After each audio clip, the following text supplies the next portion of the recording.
লুচি, পরোটা এবং ভাত সবকিছুর সাথেই জমে যায় কুমড়োর এই নিরামিষ রেসিপি। নামটা সবার জানা, কুমড়োর ছক্কা।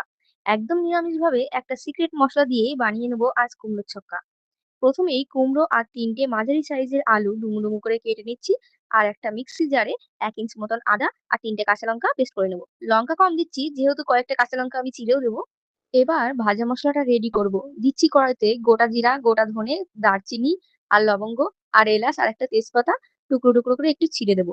পুরো মশলাটাকে ভেজে আমি একটু ঠান্ডা করে গুঁড়িয়ে নেব। এবার কড়াইতে তেল গরম করে ফোড়নে দিচ্ছি পাঁচফোড়ন, তেজপাতা, শুকনো লঙ্কা। এবার দিয়ে দেবো ডুমু করে কাটা আলু আর কুমড়ো আর চেরা কাঁচা লঙ্কা। একটু ভালোভাবে নেড়েচেড়ে এর মধ্যে দিয়ে দিচ্ছি স্বাদ মতন লবণ, স্বাদ মতন হলুদ। আবারও নেড়েচেড়ে বেশ ভাজা ভাজা করে নিয়ে এর মধ্যে দেবো ভিজিয়ে রাখা ছোলা আর বাদাম। তারপর এর মধ্যে দিয়ে দেবো কাঁচা লঙ্কা আর আদার পেস্টটা। আবারও বেশ কিছুক্ষণ নেড়েচেড়ে কষিয়ে নেবো। এর মধ্যে দিয়ে দেবো জিরে গুঁড়ো আর ধনে গুঁড়ো। ভালোভাবে কষিয়ে একটু অল্প পরিমাণ জল দিয়ে ঢাকা দিয়ে দেবো যাতে কুমড়ো আলু ভালোভাবে সিদ্ধ হয়। আর সবশেষে একটু চিনি আর ঘি আর ওই ভাজা মশলাটা দিয়ে নামিয়ে নেবো। খুবই টেস্টি আর সাবেকিভাবে এই নিরামিষ কুমড়োর ছক্কা খেতে অসাধারণ লাগে।